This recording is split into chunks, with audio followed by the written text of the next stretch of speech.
show people what you've done here so far? Whoa, what is... I haven't done much of anything. Oh, that's nice upholstery. Yeah, just ripping it apart. Phillips screws, wood screws, Robinson. So I'm just cutting the whole fucking thing out. I'm just cutting it all out. Taking everything right out of here and starting from scratch. Originally they had this floor. You can see where the brake pedal is, so the floor was out to here. Why, I don't know. I'm going to change all the brake pedal. The floor should come down like this to give you more leg room. Yeah. So this piece is just sitting here. This piece will be welded in solid, is my plan. I'm going to make the doghouse more rounded and tucked up, so it gives you more room. But when you're doing stuff like this, you've got to keep in mind everything. Like this here, when I set this in here, it's just a spot weld. I made sure the valve cover can still come off. You know, like I'm trying to, I've got my trusty spark plug wrench or socket on to make sure when I do the floor down here, you can still get to the plugs. So the thing is that this will be welded solid. This floor will be removable. This is where the seat's going to sit once I build this.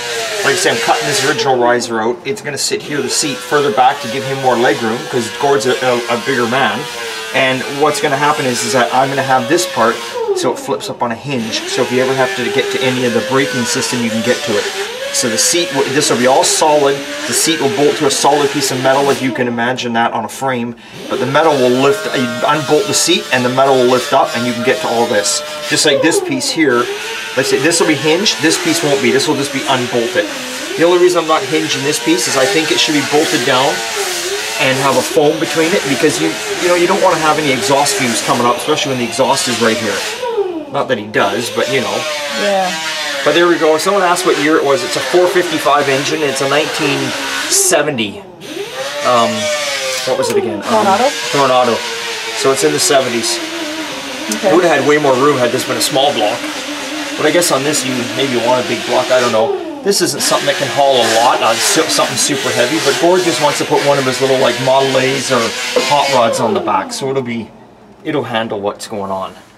People were writing into the videos asking what the frame was and all that kind of stuff, and whether it was like an RV chassis and stuff, and whether it had shocks in the back or coilovers. Or... Yeah, it's got shocks, it's got airbags, it's got it is an RV chassis in the back, but someone's beefed it all up. It's pretty solid back there. Okay. I mean, I wouldn't be putting like a full-size 4x4 pickup on the back of this thing, but you could easily put like a small little car on here. And that's what his whole plan was for this. He just thought it looked neat. And like I say, Gord, if you go back to some of the videos, Gord owns Kid Equipment.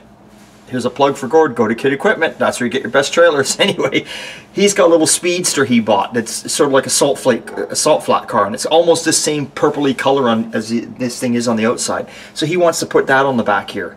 And it's kind of advertising for him. So that thing, be lucky if the fucking thing weighs like 1,800 pounds. So it'll be perfect for that. But we're going to cut it all and start over.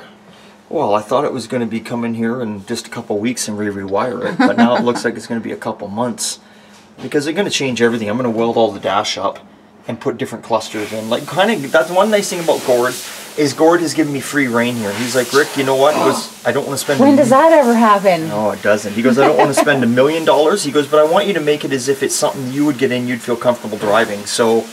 I'm going to make it old school, make it look good, and you know, and I'm going to make sure though I still won't run out and just buy stuff without him knowing. I'll still show him what my ideas are and go from there because I just can't do that. But at least he wants me to go with my ideas, run with them. Unlike other people that bring us vehicles that become a nightmare later in the end. Mm-hmm. Yes. That you become married to the job well after they leave. Oh. Yes, we have one of those right now. Yes, we do. Trust me, we do. And it's only going to get worse. Yeah. The viewers out there probably want to say, Rick, we like the drama. Let's have a sitcom on it. Well, the sitcom will never end. You know, the story on this one will be the guy with the Charger. Y'all know Steve with the Charger. Y'all saw how unhappy I was because he wanted to cut corners.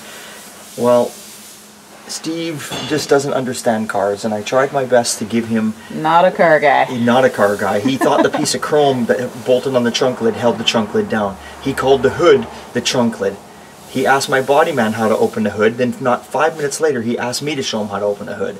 Now, I'm not knocking Steve. I can't knock him that way, but he's not a car guy. And the problem is he's got the car home now, he's driving it, it's got drum brakes on it. I told him it's dual master with power brakes. He said, are the brakes going to be okay? I go, I put all new stuff in it like you asked me to. I said, but if you wanted it to be perfect, I told him from day one, you should put disc brakes on this car.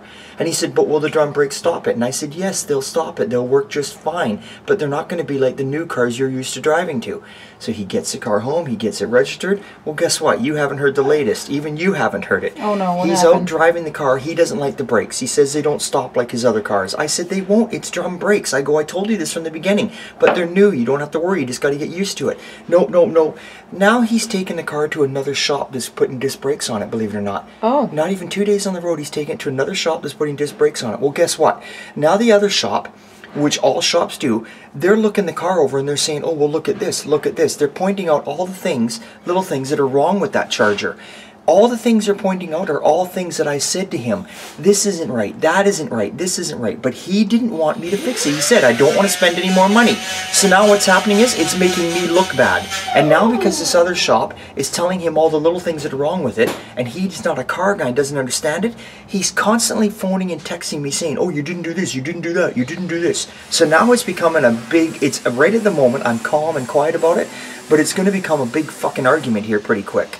No, the veins popping out in your forehead a little bit. I know. Well, because the thing is that I told him from day one, you should do this, you should do that, and he didn't want to. No, I was there for a lot of that. Every single customer was there. He argued with me in the end, put the window cranks on the regulators, and I was like, the window cranks don't fit these regulators, they flop around, the windows don't roll up nice. No, I want to put on there. I said, but I put ones on there that do fit properly. Remember, Bruce put them on. Yes. So he said, no, I want them other ones on there. So we put them on there. Because somebody told him they weren't the right ones for that year of car. Exactly, but he has to understand, his car is not a 68 Charger. It's a mismatch. It's a mismatch. It's a 68 Charger, but one door's off a 69, one door's a 68.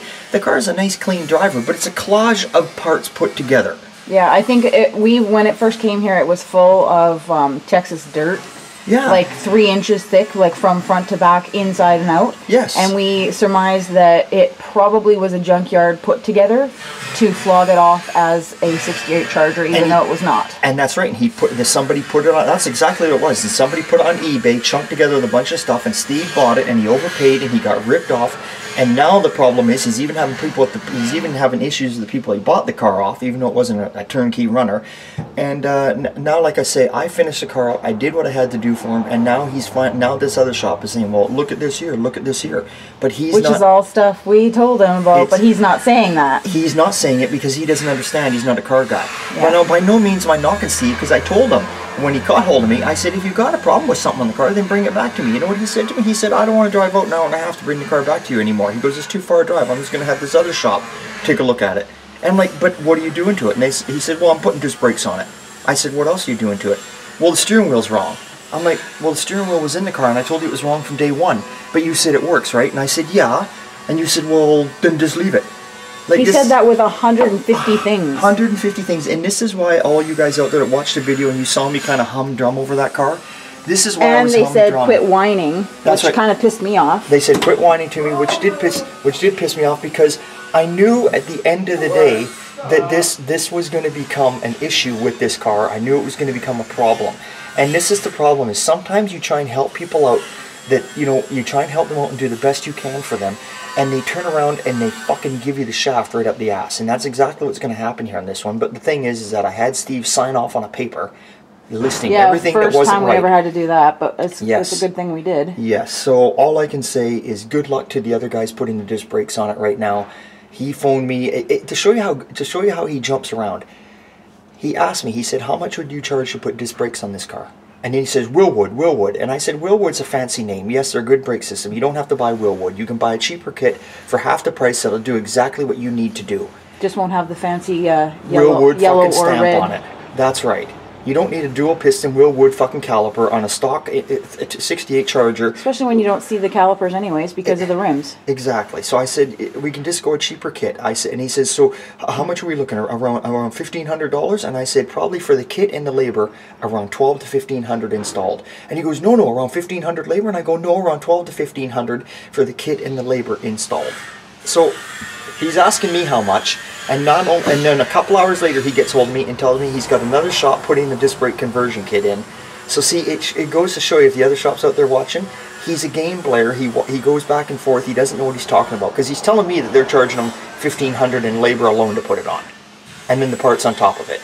And I'm like, well, I don't know what to tell you. If they're, I guess they're supplying him Willwood. That's what they're putting in it. Yeah. So I don't know. So, but I mean, having said that too, when we had the car out to Derek for upholstery, he asked us where we took it for upholstery, and when you told him what happened, I'd like you to share this with the viewers because I just about fell over when I heard from Derek what happened. I told him the car was going up to Custom Creations for the upholstery. Now he supplied only for the headliner, keep in mind, and the carpet to be put in. I supplied the carpet kit. Got him a decent one. We all know there's good and cheap. There's bad ones and good ones out there. I got him a good one. The headliner was something he had bought along with the seats and door panels off somebody off of Craigslist, which are not done very well. No, they're terrible. The headliner's a cheap, nasty headliner. When I took the car up there, Derek got hold of me and said, Rick, the headliner bows that you supplied with this car are wrong. I said, oh, they were in the car. They were in the car. Yeah, so we assumed they were right. Yeah, because they were just laying in the car. So I got hold of a guy out here. His name's Gary. He's in the cars, into these Chargers. He had some. He said, here, take what I've got. 10 or 15 bucks each. I can't remember. Bring back what you don't use. So I took them over there, and there was a couple missing near the back by the sail panels. Derek said, what do you want to do? He goes, they're missing. I told Steve, I said, you're missing some parts here. He couldn't find them. I gave him a day note. He couldn't find them. So I said, well, look, Derek says he can make something up, but it's not going to be perfect. And keep in mind that the headliner for this car is not perfect. It's a cheap, nasty $79 headliner off of eBay. Yeah. It's not like the nice $200 one or $300 one. Yeah, it's not sewn perfectly. That's right. So Derek put the headliner in, did the best he could, and now, then Steve gets hold of Derek and says to Derek, phones him up. He goes to my upholstery guy without me knowing, phones him up and says, yeah, you're doing my Charger down there? He goes, how would you rate your job and my car on a scale from 1 to 10? This is what he's asking Derek. And Derek's the one doing the upholstery. And Derek's like, pardon? How would you rate my car? How would you rate my car, and how would you rate the job you did on my car? On a scale of 1 to 10. On the 1 to 10. So I don't know what Derek told him. I have no idea what I told him. All I know is now he's got the car back, and this shop that apparently is doing the disc brakes said, you realize the headliner is not perfect in the corners? Yes. This is what he sent. So now he sent me a text saying this, and I said, do you remember I sent you a text saying, and you came out and looked at it, the headliner will never be perfect, it's not a correct headliner, and you didn't have the correct parts. We did the best we could with what you had, and you were happy with it. Now... Because another shop has said, another shop. Wah, wah. So for all you viewers out there, if I decide never to help anyone out on a budget again, it'll be because of a guy like this that caused this problem. And headaches. And headaches. And it was a headache every 2 weeks. It was. It was. Every 2 weeks when he came out to pay his bill and go through the car, we had to go through the car and go through the car and go through the car. Yesterday, I can show you. Yesterday, he texted me from 2:30 to 4 o'clock or whenever on, and I said, just call me. Call me. Stop texting me. He never called. He kept texting. He doesn't call. He just texts, and his texting you can't even read. He's right, the fuel gauge is too close to the engine. I go, the fuel gauge? What are you talking about? He goes, the fuel gauge is too close to the engine. I'm like, and then he says, the plastic thing. And I'm like, it's an inline fuel filter sitting up from the valve cover. I've ran plenty of them before. The reason I put a plastic one on it is because I want to see if any crap comes up through it. Now granted, some people are adamant they want to run metal filters. If you go to the racetrack, they will fail you. You got to have metal. But plastic filters are on newer cars, they're on older cars, they're everywhere. I didn't set it on the manifold. It's up from the manifold. I have pictures of it. Why not just strap it to the exhaust? Yeah. It'll be fine. It's nowhere near it. But he writes, this is what he writes to me. The fuel gauge is too close to the thing. And I kept all the thing is with Steve, as much as I'm not trying to pick on him here, he's gone to another shop, and I'm not by any means picking on the other shop, but this is how guys like this will cause me not to want to help other guys out that maybe are watching his YouTube now. They're like, Rick, I only want to do so much. Can you work within my budget? Because at the end of the day, I made sure that car was 100% mechanically safe. The only thing is where we cut corners was on the body, because we machined it, we didn't block it. The cosmetic stuff, that doesn't matter. That's right. We cut the window regulators weren't right. He said, well, will they work? I go, well, they'll work, but they're not right. They're not going to be perfect. He's like, just get it to work. I spent enough money. I spent enough money. And now when you go to another shop, he's not telling him this. Guess what? It makes me look like an asshole now. But the thankful thing about this whole thing is that if you go back and you watch these videos from day one, and this is why I do videos, is not to be a guy trying to get a show out there. It's to cover my ass. From day one, I said, look, it's an old used engine. It's not the right engine. He's putting in the wrong wiring harness, but this is what he wants to do. This is why I did all these videos, because if something does happen and he decides to come back and I can say, look at the videos, you didn't want to do this, you didn't want to do that. And not only that, I couldn't believe it. I went on my phone last night. He has sent me over 1,000 text messages. What? In 1 year, I've gotten over 1,000 text messages from him. Oh my God. Yes. I would be blocking his number. And they start from any time from 7 a.m. in the morning and they go right to 11 p.m. at night. Oh, I would be blocking his number. Well, the thing is that that's how we are here in Old Time Garage. I'm not going to block his number. I'm trying to explain to him that, look, this is what you agreed upon. This is because he's not really bitching. He's not phoning and saying, I want money back. Or I want this. He doesn't get it. At the end of the day, he doesn't get it. And I feel bad for him a little bit because I tried to explain this to him and I kept saying, you got to come out here and see. You got to look at this. But he didn't want to come out here and see. He's just like, I'll do a direct deposit. And I'm like, but look, he'd only come out here maybe once every 3 or 4 months and look. And he was super happy. But now, like I say, because he's got it at another shop, it's only normal because I do it too. When people bring a car to a shop, I look it over because I like to see what they've done.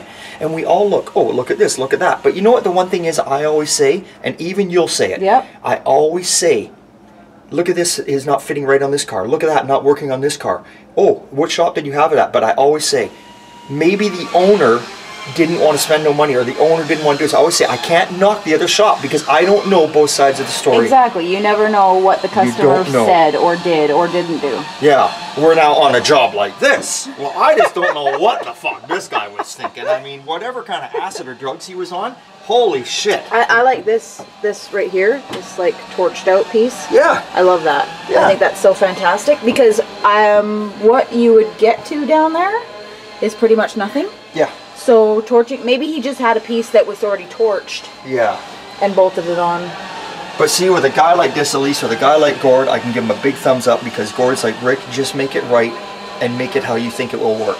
Yeah, there's a different kind of not car guy because Gord loves cars, but yep. he's not a very knowledgeable car guy. Like whereas he could build his own ride or whatever. That's right. He's totally not mechanically inclined that way. He has enough knowledge to check the oil and maybe throw a spark plug in and no drive from reverse. But when he asks, but when he does ask a question, he does listen to it and he'll remember it. Exactly. And he comes out and he looks and he sees what's going on. Yeah, and he'll say if he doesn't understand, and we so that's explain it a different way. Yeah, so that's the difference between him and a guy like Steve. Now, by any means, I don't know how we got on the Steve subject. I don't know either. I just had to bring it up because I know that later in I keep remembering that people were like, quit whining about the job, Rick, it looks awesome, but there's a reason. There's a reason that I was because I knew that this was going to bite me back in the ass. Yeah. And but it hasn't really because he hasn't said anything to me. He hasn't been an asshole towards me. He's just he's just pointing little things out that are not right. But it's everything that he signed off on that I pointed out. Yeah. The only reason I guess I'm a little bit upset today is because I know he's not telling this other shop that,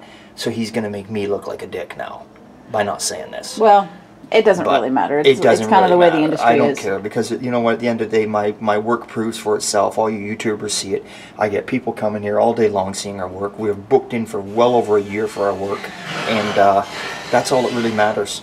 We're at 18 minutes. We got to cut this off. That's it. It's always a good time at Old Time. Bye now.